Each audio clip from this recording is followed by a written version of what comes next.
One of 6 girls sexually assaulted by a teenager who fought for 2 years to keep his name a secret has spoken of being physically sick when she learned he reoffended just 2 months after serving his sentence.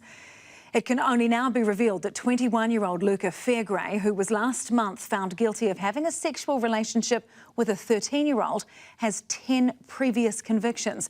The jury in his trial never knew he'd sexually assaulted 6 girls. One of the victims was Mia Edmonds, who revoked her own right to name suppression. She spoke to Edward Gay.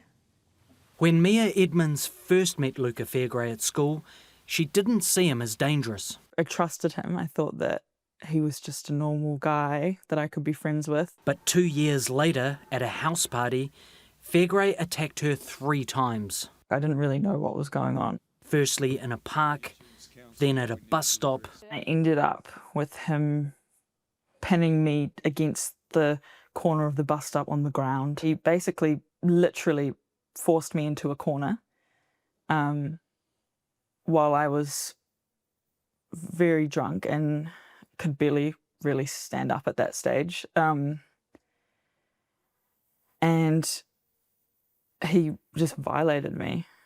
And I was really scared. And again on a sofa back at the party. I just froze. I just gave up. I didn't even try to get him away from me. I just sat there and I just kind of went limp, and I just didn't even, because this is the 3rd time that night that he's come and done this to me, and I kind of realised there's no point in, well, I thought there was no point in trying to stop it because he's going to take what he wants either way. Mia soon discovered Fairgray had also raped her friend. A police investigation followed, and he eventually admitted charges of rape, unlawful sexual connection with a child, indecent assault, and sexual conduct with a child.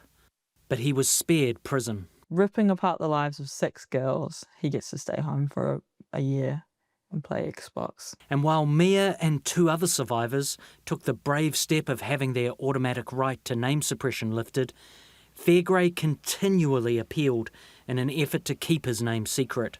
We told the judge how angry and hateful he was towards people and how dangerous he was and how he couldn't be trusted not to reoffend. And they were right.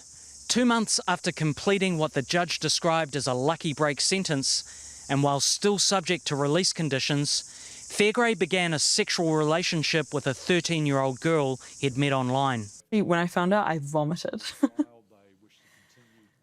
Because how are you supposed to react to that? Fairgray was convicted and will be sentenced later this month. She's the same age that I was when he did that to me, so I know what's going through her head, really. Like, I understand that. And I know the years of healing that she's got ahead of her.